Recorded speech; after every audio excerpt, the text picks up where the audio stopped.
le tratan estupendamente, y además dice que la venta está llevada por una mujer y sus 2 hijas y se lo pasan pipa, vamos, o sea, hacen una parada estupenda, ¿no?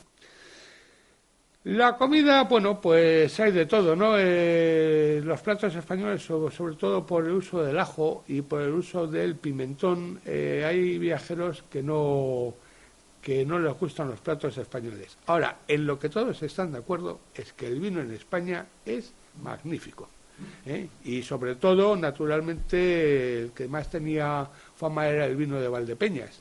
Un vino joven que no se podía trasladar porque era un vino que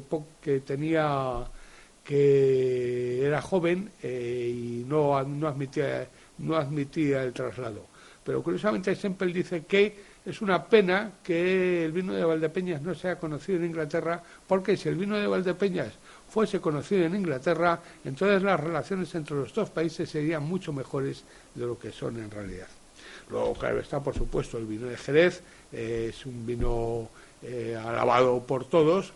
Ya había bodegueros ingleses en Jerez, y Lady Holland habla de Gordon, que es el antecesor y que además todavía sigue manteniendo bodegas ahí en Jerez, y tenían cría de caballos, etcétera y tal.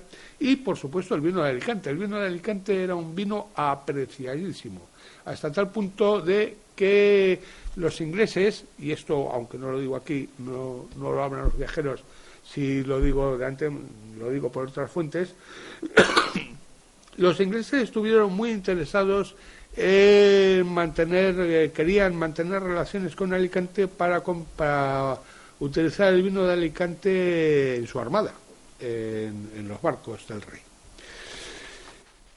Y bueno, pues, ¿qué es lo que se encuentran los viajeros por aquí, por España? Pues realmente dicen que las comodidades que encuentran en las ciudades no son muy grandes.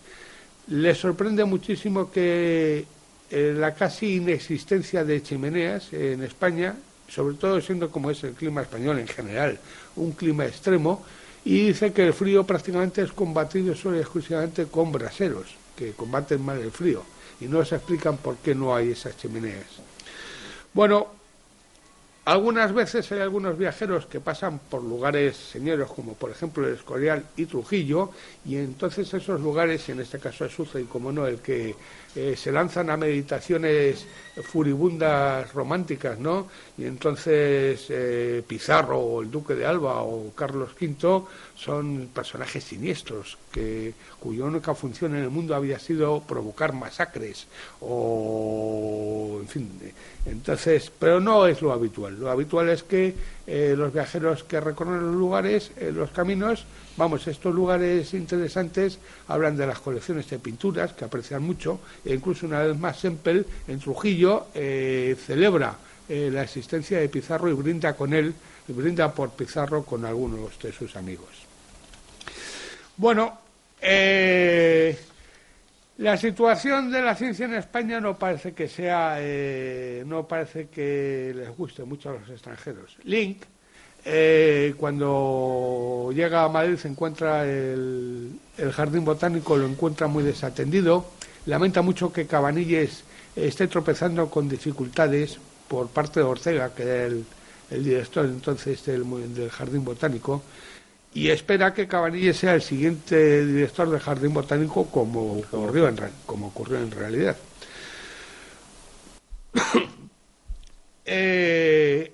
La opinión sobre el gobierno español es mala, por lo general, aunque Godoy es un personaje antipático para estos viajeros, principalmente por su enemistad con jovellanos y con otros ilustrados españoles que tenían gran prestigio fuera de España. Pero, a pesar de todo, realmente dicen que a pesar de todo, varios viajeros dicen que a pesar de esta enemistad con los ilustrados, Jovellanos no es realmente un enemigo de la ciencia, como se le ha acusado. Es decir, él protegía la ciencia, organiza viajes, incluso un viajero extraño que es Ali Bey, que era catalán, Domingo Badía, que realizó unos viajes por Oriente Medio realmente interesantes y que murió en uno de ellos porque viajó a Marruecos también como espía del rey y allí se le pierde la pista y se supone que murió allí. La familia real, bueno, la corte no les gusta, o sea, sobre todo Lady Holland nos deja un retrato de la corte española bastante desesperanzador. Solamente están preocupados en sus propias rencillas personales, en pequeñas cosas y desatienden totalmente al país. Lady Holland tiene una audiencia privada con los reyes. Dice que la reina le parece una persona con una conversación interesante, pero el rey, sin embargo, les parece un personaje absolutamente ignorante. Y entonces cuenta, que no sé si será verdad o no, que Carlos IV todavía no se había enterado de que las colonias americanas habían alcanzado la independencia. 20 años después. Y cada vez que le presentan al embajador norteamericano, él considera que es el representante de las colonias inglés. O sea, no se había enterado todavía. Bien. Y bueno, en cuanto al ejército, las opiniones generalmente son bastante elogiosas, curiosamente. Fisher, este hombre que viajó por España con intención de convertirse en comerciante, alaba mucho al ejército español. Dice que todas sus maniobras están bien realizadas y que, bueno, que sí es cierto que parece que se ha perdido algo el empuje de tiempos pasados, pero que cree que el ejército español hará buen papel en caso de guerra con Francia, porque la guerra con Francia siempre está amenazante. Bueno, de todos es sabido que precisamente tuvimos muy mala suerte, si se quiere llamar así. Precisamente la diplomacia española siempre se había basado en una alianza con Francia para unir las dos marinas para poder enfrentarse a Inglaterra. Y nos ocurrió exactamente todo lo contrario.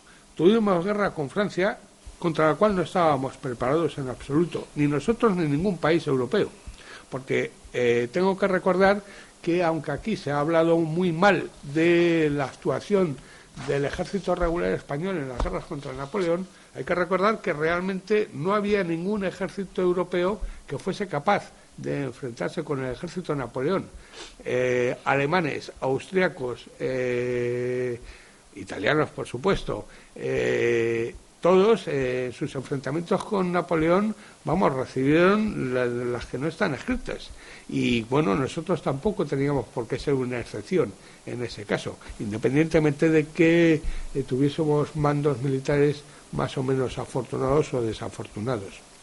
Y en cuanto a la Marina española, también hay que recordar que, en efecto, los ingleses nos las dieron todas en un carrillo, pero es que los ingleses se las daban todas en un carrillo a cualquier marina europea que se plantase por el medio. O sea, eran los reyes del mambo y no había quien les tosiese.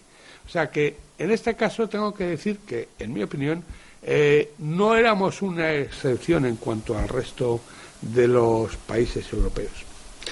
Y bueno, pues esto es más o menos todo lo que se habla en este libro, tan elogiado, creo que demasiado, por Emilio, ¿no? Entonces, creo que es interesante la lectura precisamente por eso, porque nos permite conocer de primera mano cómo fue aquella España que tuvo un final tan trágico cuando Napoleón decidió invadir España, y creo que con razón puedo decir en absoluto con idea de ayudarnos, sino simplemente porque en su estrategia europea nosotros suponíamos un problema más.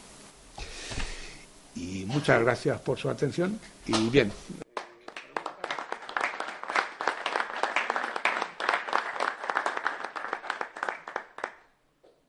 A mí me parece que hay una esquizofrenia dinástica entre Carlos III, tal como lo ha descrito, y Carlos IV, porque uno se ocupa mucho del interior, el mejor alcalde